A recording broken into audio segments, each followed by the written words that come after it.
Hey Siri, everything you want to know about Apple. Hi everyone, this is Abin from Evika. അങ്ങനെ നമ്മുടെ iOS 16.1-ന്റെ developer beta 2 ഇപ്പോൾ release ആയിട്ടുണ്ട്. ഈ ഒരു updation വന്നിരിക്കുന്നത് 490 MB-ലാണ് ഐഫോൺ 11-ൽ. അത് പല ഡിവൈസിലും പല സൈസായിരിക്കും. ആ ഒരു കാര്യം നിങ്ങൾ എന്തായാലും ശ്രദ്ധിക്കുക. അതോടൊപ്പം തന്നെ ആപ്പിൾ iPadOS 16 ബീറ്റ 9 റിലീസ് ചെയ്യുന്നുണ്ട്, macOS 13 ബീറ്റ 8 റിലീസ് ചെയ്യുന്നുണ്ട്, watchOS 9.1 ബീറ്റ 2 റിലീസ് ചെയ്യുന്നുണ്ട്, tvOS 16.1 ബീറ്റ 2 റിലീസ് ചെയ്യുന്നുണ്ട്, HomePodOS 16.1 ബീറ്റ 2 റിലീസ് ചെയ്യുന്നുണ്ട്. അപ്പോൾ നമ്മുടെ iOS 16.1-ന്റെ ബീറ്റ 2-ന്റെ വിശേഷങ്ങൾ പറയാൻ തൊട്ട് മുമ്പായിട്ട് ഞാൻ നിങ്ങളെല്ലാവരെയും നമ്മുടെ സ്വന്തം ആപ്പിൾ ടെലിഗ്രാം കമ്മ്യൂണിറ്റിയിലേക്ക് ഇൻവൈറ്റ് ചെയ്യുകയാണ്. അവിടെ ജോയിൻ ചെയ്യുകയാണെങ്കിൽ പുതിയ പുതിയ ആപ്പിളിൻ്റെ ലീക്സുകളും ചർച്ചകളും എല്ലാം നിങ്ങൾക്ക് ജോയിൻ ചെയ്യാൻ പറ്റും. അപ്പോൾ അവിടെ നിങ്ങൾക്ക് ജോയിൻ ചെയ്തൊരു മെമ്പർ ആണെങ്കിൽ ആ ഒരു ഗ്രൂപ്പിലെ ലിങ്ക് ഞാൻ നമ്മുടെ ഡിസ്ക്രിപ്ഷൻ ബോക്സിൽ കൊടുത്തിട്ടുണ്ട്. അല്ലെങ്കിൽ ഈ ഒരു QR കോഡ് ജസ്റ്റ് ഒന്ന് സ്കാൻ ചെയ്താൽ മതി. ഇപ്പം തന്നെ ഒരു ആപ്പിൾ ടെലിഗ്രാം മെമ്പറായിട്ടും നിങ്ങൾക്ക് മാറാം. അപ്പോൾ ഈ ഒരു അപ്ഡേഷൻ്റെ ബിൽ നമ്പർ നമുക്ക് സ്റ്റാർട്ട് ചെയ്യാം. നമ്മൾ നേരെ സെറ്റിങ്സിലേക്ക് പോവുക. അവിടെ നേരെ ജനറൽ, അവിടെ എബൌട്ട് സെക്ഷനിൽ പോയിക്കണ്ട് നമ്മുടെ ഈ ഒരു iOS വേർഷൻ ടാപ്പ് ചെയ്യുമ്പോൾ ഇപ്പം നമുക്കിവിടെ കാണാം 20B5050F എന്ന്.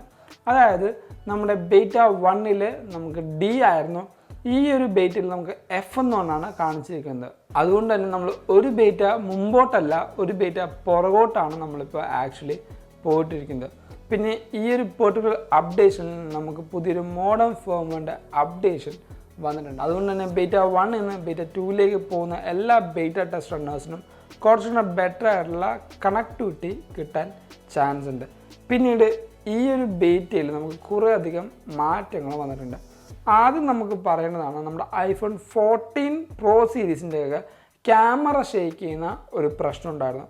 അതുകൊണ്ട് തന്നെ 16.0.2 എന്ന് പറഞ്ഞ പേരിൽ ഐഫോൺ 14 സീരീസുകളിൽ തേർഡ് പാർട്ടി ആപ്ലിക്കേഷൻ ഉപയോഗിക്കുമ്പോൾ ആ ഒരു ക്യാമറ ജെർക്ക് മാറ്റാനായിട്ട് ഒരു അപ്ഡേഷൻ ഇപ്പോൾ അടുത്ത് തന്നെ നമ്മുടെ ആപ്പിൾ റിലീസ് ചെയ്യുന്ന ആപ്പിൾ അനൗൺസ് ചെയ്തിട്ടുണ്ട്. പിന്നീട് ഈ ഒരു അപ്ഡേഷനിൽ വന്ന മാറ്റങ്ങൾ എന്തൊക്കെയാണെന്ന് വെച്ചാൽ നമ്മുടെ ഈ ഒരു അപ്ഡേഷനിൽ നമ്മുടെ ഐഫോൺ 11-ലും 12 mini 13 mini XR-ലൊക്കെ നമുക്ക് ബാറ്ററി പെർസെൻറ്റേജ് വന്നിട്ടുണ്ട്.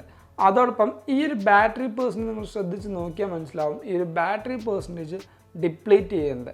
അതായത് നമ്മുടെ iOS 16 വന്നപ്പോൾ എല്ലാവർക്കും ഉള്ള ഒരു കംപ്ലൈൻ്റ് ആയിരുന്നു, iOS 16-ൽ ബാറ്ററി പെർസെൻറ്റേജ് കാണിക്കും, പക്ഷേ ആ ഒരു ഐക്കൺ ഫുൾ ടൈം ഫുള്ളായിട്ടാണ് കാണിക്കുന്നത്. പക്ഷേ ഈ ഒരു അപ്ഡേഷനിൽ ആപ്പിൾ ഈ ഒരു ബാറ്ററി ഐക്കണിലെ ആ ഒരു ബാറ്ററി സ്റ്റാറ്റസും ഡിപ്ലീറ്റ് ചെയ്യാനുള്ള ആ ഒരു ചെറിയ മാറ്റം iOS 16.1-ൽ കൊണ്ടുവന്നിട്ടുണ്ട്. പിന്നീട് നമുക്ക് ആദ്യമായിട്ടായിരുന്നു ഇത്രയും അനോയിങ് ആയിട്ടൊരു പ്രോംപ്റ്റ് വന്നത്.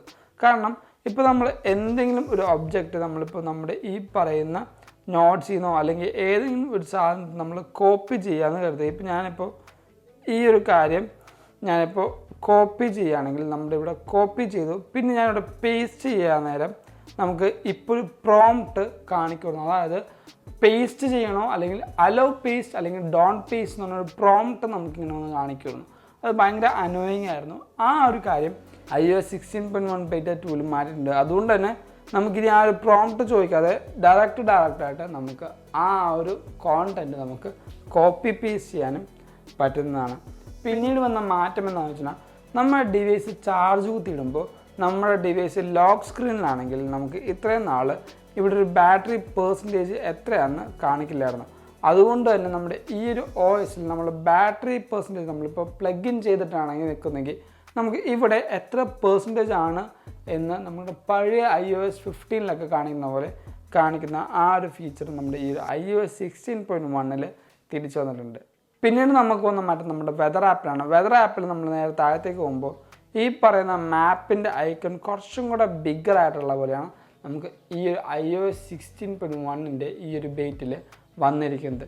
പിന്നീട് വന്ന മാറ്റം നമുക്ക് ഏറ്റവും നല്ലൊരു ബഗ് ഫിക്സ് ആണ്. ആ ഒരു ബഗ് ഫിക്സ് എന്താണെന്ന് വെച്ച് കഴിഞ്ഞാൽ നമ്മുടെ വാട്സാപ്പിൽ, അതായത് നമ്മൾ ബീറ്റ 1 ഉപയോഗിച്ചപ്പോൾ വാട്സാപ്പിൽ നമ്മൾ ഏതെങ്കിലും ഒരു ഫോട്ടോ സെൻഡ് ചെയ്യുകയാണെങ്കിൽ ആ ഒരു ഫോട്ടോ സെൻഡ് ചെയ്യുമ്പോൾ തന്നെ നമ്മുടെ വാട്സാപ്പ് ക്രാഷ് ആവുന്നു.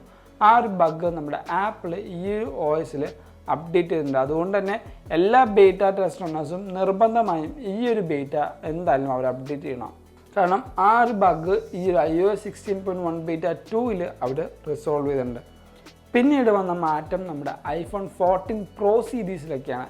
കാരണം iPhone 14 സീരീസിലും Pro സീരീസിലൊക്കെ നമുക്ക് ഓണും ഓഫും ചെയ്യുമ്പോൾ ഒരു സൗണ്ട്, അതായത് iPhone 14 സീരീസിൽ മാത്രമായിട്ട് ഒരു സൗണ്ട് ഉണ്ടായിരുന്നു. അത് ഈ ഒരു ബീറ്റ ടെസ്റ്റ് റണ്ണേഴ്സിന് അവൈലബിൾ ആവുന്നില്ല. അതായത് നമ്മൾ ഈ പറഞ്ഞ സെറ്റിങ്സിൽ നമുക്ക് ആക്സസിബിലിറ്റി പോയി നമ്മുടെ ഈ പറഞ്ഞ ഓഡിയോ ആൻഡ് വിഷ്വൽ എടുക്കുമ്പോൾ iPhone 14 മാത്രമാണ്, 14 സീരീസിലാണ് ഞാൻ പറയുന്നത്, നമുക്കിവിടെ ഒരു ഓപ്ഷൻ കാണിക്കും ഓണും ഓഫും ചെയ്യുമ്പോൾ നമ്മുടെ ആ ഒരു ഡിവൈസിന് ഒരു സൗണ്ട് കേൾക്കുന്നത്. അത് നമ്മുടെ ഈ പറഞ്ഞ iPhone 14 സീരീസ് എനേബിൾ ആണെങ്കിലും ബീറ്റ ടെസ്റ്റ് റണ്ണേഴ്സിന് ആ ഒരു സൗണ്ട് കേൾക്കുന്നില്ല. നോൺ ബീറ്റ ടെസ്റ്റ് റണ്ണേഴ്സിന് മാത്രമാണ്, അതായത് നോർമൽ നമ്മുടെ iPhone 14 യൂസേഴ്സിന് മാത്രമാണ് ആ ഒരു സൗണ്ട് കേൾക്കുന്നത്. അത് ഈ പറയുന്ന iOS 16.1-ൻ്റെ ആ ഒരു ബഗ്ഗാണ്. പിന്നീട് വന്ന മാറ്റങ്ങൾ നമ്മുടെ ഈ പറയുന്ന റിലീസ് നോട്ടിലേക്കാണ്. റിലീസ് നോട്ട് നോക്കുമ്പോൾ നമ്മുടെ ഈ പറഞ്ഞ ഫീഡ്ബാക്ക് ആപ്പിലേക്ക് ഇരിക്കുന്ന നമുക്കിവിടെ കാണാൻ പറ്റും iOS 16.1 ബീറ്റ 2-ൻ്റെ റിലീസ് നോട്ടുകൾ. ഇതിൽ നമ്മുടെ കുറേയധികം കാര്യങ്ങൾ അവർ ഫിക്സ് ചെയ്തിട്ടുണ്ട് എന്ന് പറയുന്നുണ്ട്. എസ്പെഷ്യലി മാറ്റർ ആക്സസറീസിലാണ് അവർ ഈ പറയുന്ന ഫിക്സേഷനും അതേപോലെ ബഗ് ഫിക്സൊക്കെ കൊണ്ടുവന്നിരിക്കുന്നത്. കുറേ കാര്യങ്ങൾ അവർ ഈ റിലീസ് നോട്ടിൽ കൊടുത്തിട്ടുണ്ട്. ഈ റിലീസ് നോട്ടിൻ്റെ ഈ ഒരു ലിങ്ക് ഞാൻ നമ്മുടെ ഡിസ്ക്രിപ്ഷൻ ബോക്സിൽ കൊടുക്കാം. നിങ്ങൾക്ക് അവിടെ നിന്ന് ഈ ഒരു റിലീസ് നോട്ട് ഫുള്ളായിട്ട് നോക്കാൻ പറ്റുന്നതാണ്. പിന്നീട് വന്ന കാര്യമാണ് നമ്മുടെ ഈ പറയുന്ന iOS 16.1 ബീറ്റ 2 റിലീസ് ചെയ്തിട്ട് നമ്മുടെ ഈ ഒരു ഡിവൈസിൽ വന്ന ആ ഒരു പെർഫോമൻസിൻ്റെ മാറ്റം. പെർഫോമൻസിൻ്റെ മാറ്റം എന്ന് പറഞ്ഞു കഴിഞ്ഞാൽ നമുക്ക് അത്യാവശ്യം നല്ല ഒപ്റ്റിമൈസ്ഡ് ആയിട്ടുണ്ട്. ഈ ഒരു OS ഇൻസ്റ്റാൾ ചെയ്ത് നമുക്ക് ഈ ഒരു ഫ്രെയിമൊക്കെ മാറ്റുമ്പോൾ കുറച്ചും കൂടി സ്മൂത്തായ പോലെ നമുക്ക് ഈ ഒരു OS നിന്ന് മാറുന്നുണ്ട്. പിന്നീട് ഈ പറയുന്ന iOS 16-ൻ്റെ ഈ ഒരു ബീറ്റയുടെ ബാറ്ററി പെർഫോമൻസ് ഞാൻ എൻ്റെ കൂട്ടുകാരോട് എപ്പോഴും പറയാറുണ്ട്, നമ്മുടെ OS ഇൻസ്റ്റാൾ ചെയ്ത് അപ്പം തന്നെ നമുക്ക് ഈ ഒരു ബാറ്ററി പെർസെൻറ്റേജ് നമുക്ക് കാൽക്കുലേറ്റ് ചെയ്യാൻ പറ്റില്ല. ഇപ്പോൾ എൻ്റെ ബാറ്ററി പെർസെൻറ്റേജ് 88% നിൽക്കുന്നത് നമുക്ക് കറക്റ്റായിട്ട് ഇവിടെ കാണാനും പറ്റും. പിന്നെ ബാറ്ററി പെർഫോമൻസിൻ്റെ കാര്യം പറയുകയാണെങ്കിൽ അത്യാവശ്യം നല്ല രീതിക്ക് ഞാൻ എൻ്റെ ബാറ്ററി യൂസ് ചെയ്യുന്നുണ്ട്. അത്യാവശ്യം നല്ലൊരു ബാറ്ററി പെർഫോമൻസ് എനിക്ക് ഈ ഒരു ഡിവൈസിൽ നിന്ന് കിട്ടുന്നുമുണ്ട്. അപ്പോൾ ഈ ഒരു OS-ൻ്റെ പെർട്ടിക്കുലർ ബാറ്ററി ഡ്രെയിനിങ്ങും ഇഷ്യൂസ് പറയുകയാണെങ്കിൽ നമ്മൾ തറവലി ഒരു 4 to 5 days യൂസ് ചെയ്താൽ മാത്രമാണ് ഈ ഒരു ബാറ്ററി പെർസെൻറ്റേജ് അല്ലെങ്കിൽ ഈ ഒരു ബാറ്ററിയുടെ കപ്പാസിറ്റി കറക്റ്റായിട്ട് നമുക്ക് മനസ്സിലാകത്തുള്ളൂ. പിന്നീട് ഈ ഒരു ഡിവൈസിൻ്റെ തെർമൽ മാനേജ്മെൻറ്റ് എന്ന് വെച്ചാൽ എനിക്ക് ഈ ഒരു OS ഇൻസ്റ്റാൾ ചെയ്ത് കഴിഞ്ഞിട്ട് ഈ ഒരു വീഡിയോ ഷൂട്ട് ചെയ്യുമ്പോഴും നല്ലൊരു ചൂട്, അതായത് അത്ര ചൂടല്ല എന്നാലും നമുക്ക് എപ്പോഴും ഒരു ഗെയിം കളിക്കുമ്പോൾ വരുന്ന ആ ഒരു ചൂട് ഈ ഒരു ബാറ്ററി മോഡ്യൂളിൻ്റെ ഭാഗത്തു നിന്ന് എനിക്ക് ഫീൽ ചെയ്യുന്നുണ്ട്. അല്ലാത്ത പക്ഷം വേറൊരു ചൂട് ഇവിടുന്നോ ഈ സൈഡ് ബസൽസിൽ നിന്നൊന്നും എനിക്ക് ഫീൽ ചെയ്യുന്നില്ല. അപ്പോൾ ഇതൊക്കെയാണ് നമ്മുടെ iOS 16.1 ബീറ്റ 2-ൻ്റെ വിശേഷങ്ങളെന്ന് പറയുന്നത്. അപ്പോൾ ഈ ഒരു വീഡിയോ നിങ്ങൾക്ക് എന്തായാലും ഇഷ്ടപ്പെട്ടു, അതേപോലെ ഹെൽപ്ഫുള്ളാണെന്ന് കരുതുന്നു. അതുകൊണ്ട് തന്നെ ഈ ഒരു വീഡിയോ ഇപ്പോൾ തന്നെ ലൈക്ക് ചെയ്യുക, എല്ലാ കൂട്ടുകാർക്കും ഈ ഒരു വീഡിയോ ഷെയർ ചെയ്ത് കൊടുക്കുക. അതോടൊപ്പം നമ്മുടെ ചാനൽ ആദ്യമായി കാണുന്ന എല്ലാ കൂട്ടുകാരും ഇപ്പോൾ തന്നെ നമ്മുടെ ചാനൽ സബ്സ്ക്രൈബ് ചെയ്യുക. തൊട്ടപ്പുറത്തുള്ള ബെല്ലൈക്കൺ എനേബിൾ ചെയ്യുകയാണെങ്കിൽ നമ്മൾ റിലീസ് ചെയ്യുന്ന ഓരോ പുതിയ കിടുക്കൻ വീഡിയോ നിങ്ങളുടെ ഫോണിൽ നോട്ടിഫിക്കേഷൻ ആയിട്ട് വരികയും അത് നിങ്ങൾ മറന്നു പോകാതെ കാണുകയും ചെയ്യും.